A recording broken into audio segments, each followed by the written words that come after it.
अभी भजन प्रारंभ किया केवल बस, और भ्रष्ट हो गया।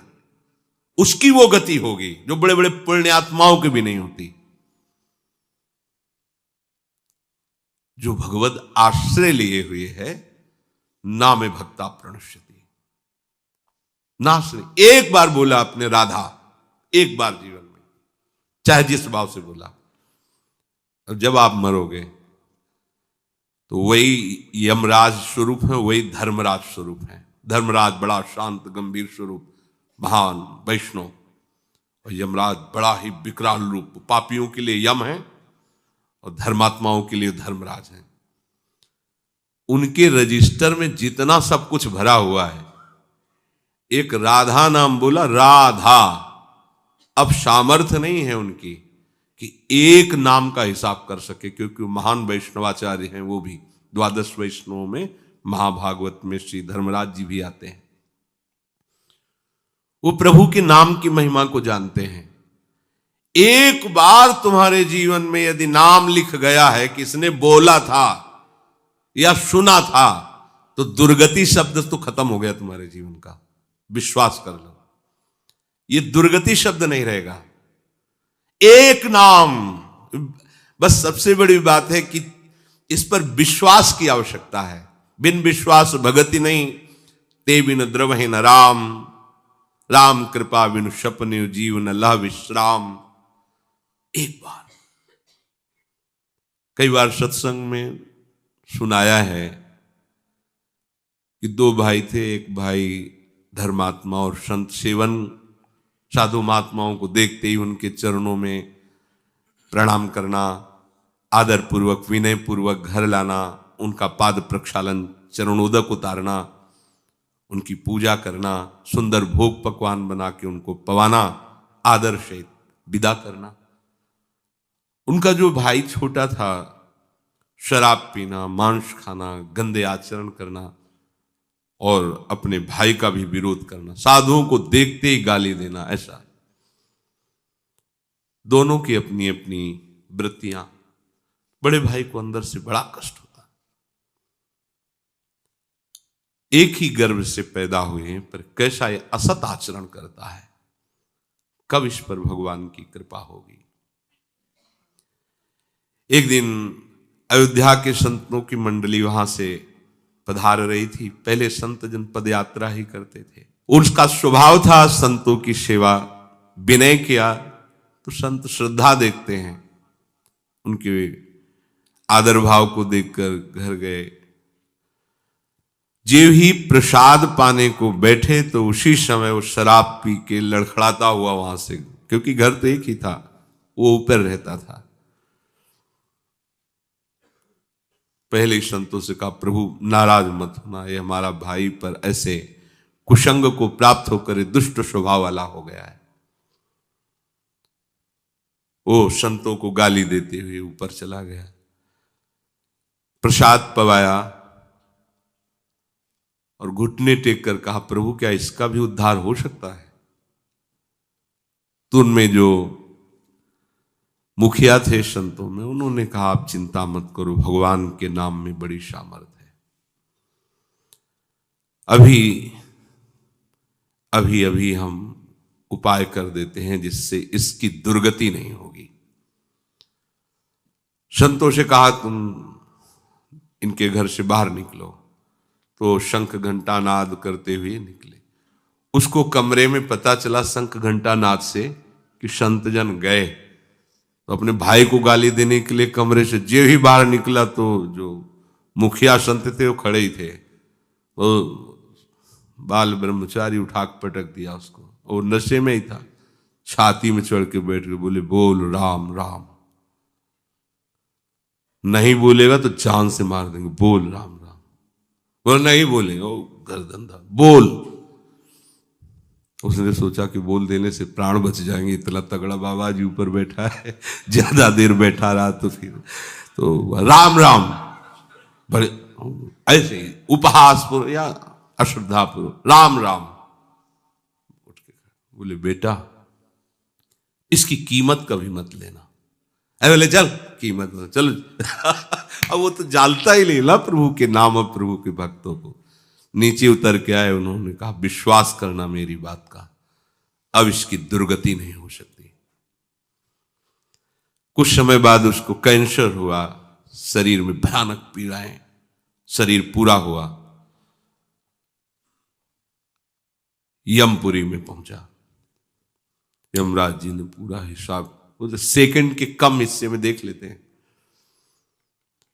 अब ये तो सीधे नहीं कि जाओ रो में डालो, क्योंकि 2 बार नाम लिया।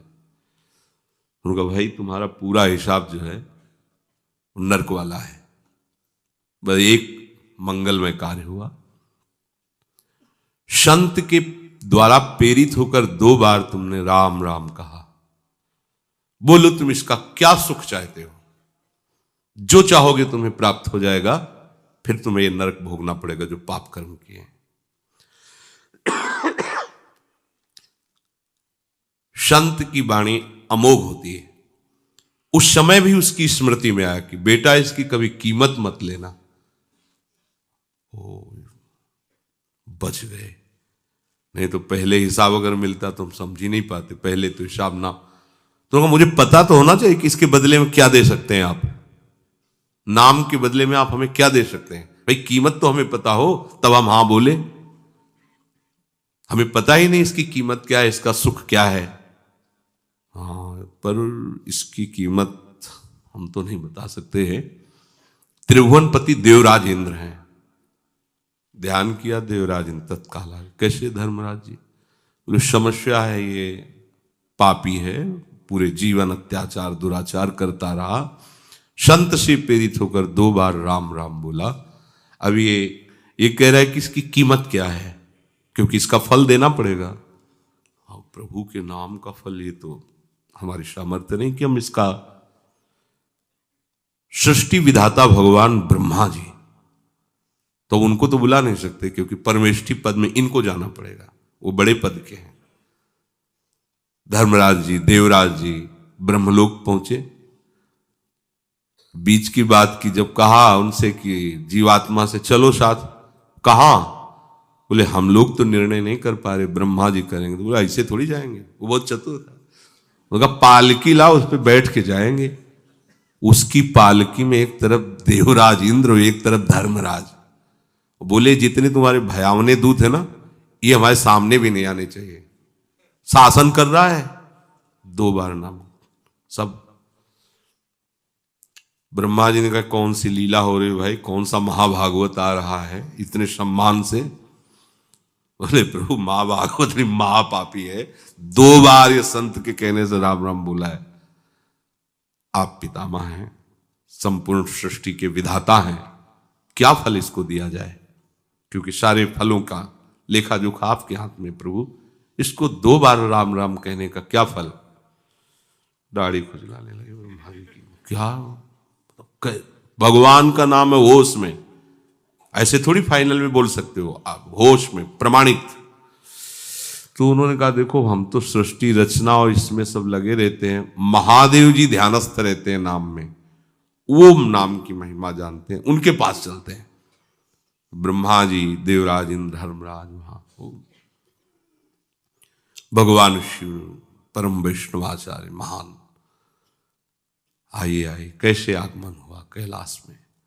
प्रभु समस्या है ऐसा ऐसा। बोले पहली बात तो एक ही शब्द में हम कहते हैं कि नाम की महिमा तो पूर्ण रूप से हम भी नहीं जानते, कुछ महत्व देखा है। जैसे रा कह के हलाहल विष और मां कह के, या गले में कोई चीज रोकी थोड़ी जाती। गला एक ऐसी जगह है, जरा सा भी कुछ चला जाए खो खो खो खो से, जब तक वो निकल नहीं जाएगी तब तक वो, देखो ना किसी पूरा विष जो समुद्र मंथन से निकला, रा और मां आज भी गले में विराजमान है, और नीलकंठ से भगवान का नाम संबोधन किया जाता है उसी के कारण। बड़ी महिमा नाम की वर्णन की, पर बोले पूर्ण रूप से क्या नाम का फल है? असमर्थ है महादेव जी ने। अभी तो पूरे त्रिभुवन के बड़े बड़े अधिकारी महापुरुष जन हैं, भगवान की महिमा के सब ज्ञाता हैं, इनसे बड़ा कौन हो सकता है? अब हुआ कि आखिर निर्णय क्या किया जाए कि क्या है भगवान के नाम का फल? तो भगवान से पूछ लिया जाए, चलो साकेतपुरी। जैसे भगवान नारायण हरि लक्ष्मी जी के साथ वैकुंठ में विहार करते हैं अपने दिव्य पार्षदों के साथ, ऐसे ही भगवान रघुनाथ जी सिया जी के साथ अपने परिकर के साथ साकेत बिहारी हैं। देखो इस पापात्मा जीव को वहां किनके साथ जा रहा है? ब्रह्मा जी, महादेव, देवराज इंद्र, धर्मराज, अखिल लोक चूड़ामणि भगवान सिंहासन पर विराजमान हैं। वाम भाग में सियाजू विराजमान हैं। चरणों को सहलाते हुए महावीर, महाबली, परम ज्ञानी हनुमान जी महाराज और पूरा सब। प्रभु मुस्कुराए, कैसे कैसे ये सब भगवत स्वरूपों का कैसे आगमन हुआ। बोले प्रभु बड़ी समस्या है, इसको आप ही समाधान कर सकते हो। ये जीवन भर आपकी आज्ञा का उल्लंघन करने वाला जीव है, शास्त्र विरुद्ध आचरण, पापात्मा। संत से प्रेरित होकर 2 बार आपका नाम लिया है, इसका क्या फल हो सकता है? क्योंकि हम सब असमर्थ हैं कि इसके फल का ठीक निर्णय कर सकें। भगवान ने कहा उठा के हमारे पास लाओ, तो गोद में बैठा ला। दुलार करते हुए कहा कि कोई कितना भी बड़ा तपस्वी या साधन संपन्न हो, ऐसी स्थिति को नहीं प्राप्त होता, वो अपनी गति को प्राप्त होता है। पर इसने संत के द्वारा 2 बार नाम, तो नाम का क्या फल है ये तो पूर्ण रूप से हम भी नहीं कह सकते, पर उसका महत्व क्या है ये तुम देख लो कि हमारा साधन भजन करके पदों पर पहुंचा जा सकता है, लेकिन हमारी गोद में केवल नाम का प्रभाव आप महापुरुषों के साथ यहां तक आया, अभी हमारे ही धाम में रहेगा। इसके बाद नाम की क्या कीमत है, क्या महिमा है, ये तो हम भी नहीं कह सकते। कहूं कहां लगी नाम बड़ाई और राम न सके नाम। ये पक्का है, आपने जो भगवान नाम लेना शुरू किया तो नाश शब्द तो आपके जीवन से गया। जो नाना प्रकार की दुर्गतियां हैं, विश्वास करो नहीं होगी, दुर्गति नहीं हो सकती। भगवान कह रहे हैं नैवेह नामुत्र विनाशस्तस्य विद्यते, नहीं उसका विनाश नहीं हो सकता। फिर होगा क्या? दुर्गति तो नहीं होगी। भगवान कहते हैं कि उसने निश्चय किया है ना, मैं भगवत मार्ग में चलूंगा,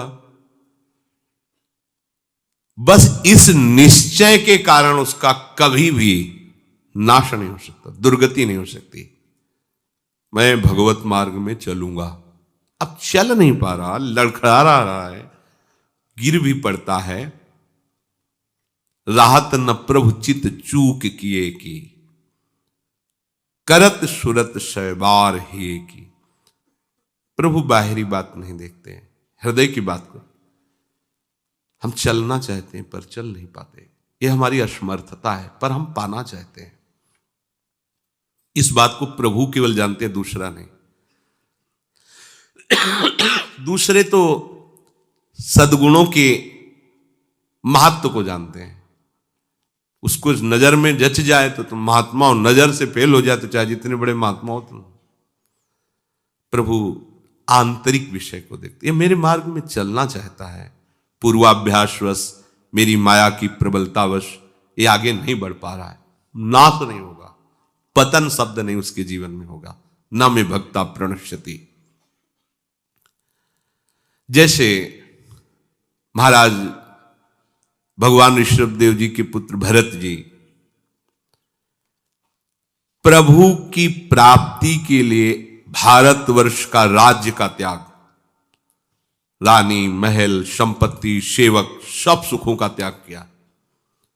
गंडकी नदी, जहां शालिग्राम भगवान जिस नदी में प्रकट होते हैं, उस नदी के किनारे एकांतवास करते हुए अपने चित्त को प्रभु के चरणारविंद में, उनके नाम में, उनकी सेवा में लगाने लगे। एक दिन वो गंडकी नदी में स्नान करके सूर्य अर्घ देने ही वाले थे कि देखा एक हिरनी जो गर्भवती थी, वो जल पीने के लिए आई थी। पीछे से सिंह ने दहाड़ मारी, घबरा गई, वो एकदम छलांग लगाई। गर्भवती होने के कारण वो जो गर्भस्थ शिशु था योनि द्वार से जल के प्रवाह में गिर गया और वो आगे गिर करके मर गई। ये भरत जी ने देखा, वो तो मर गई जो मां थी, और अभी नवजात शिशु है तो मर जाएगा जल में। दौड़े और उसको गोद में उठाया। वैसे ही सुंदर होता है हिरण का शौक।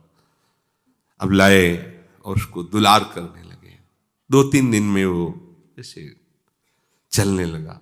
अब पूरी दृष्टि उस पर, कहीं कोई भेड़िया न खा जाए, कहीं कोई सिंह न खा जाए। नहीं नहीं, ये मेरी शरण में है, इसका कोई नहीं है। अब उसको गोद में ले हुए कुमल कुमल घास लेके उसको पवाते हैं। ये कोई गलत कार्य नहीं किया इन्होंने, ऐसा ही करना चाहिए। कोई भी भक्त हृदय धर्मात्मा वो ऐसा कैसे देख सकता है कि वो जीव मर रहा है और हम उसे जाने दें। जहां तक हो सके हमें प्रयास करना है उसके दुख दूर को, उसको बचाने का, उसको सुख देने का, पर बराबर नहीं, उस पर आसक्त नहीं हो जाना। इसलिए सेवा करनी है पर ममता नहीं, निर्ममो निरहंकारा, अहंकार नहीं कि मेरे द्वारा इसका भरण पोषण होता है। सेवा करनी पर उसे ममता नहीं रखनी।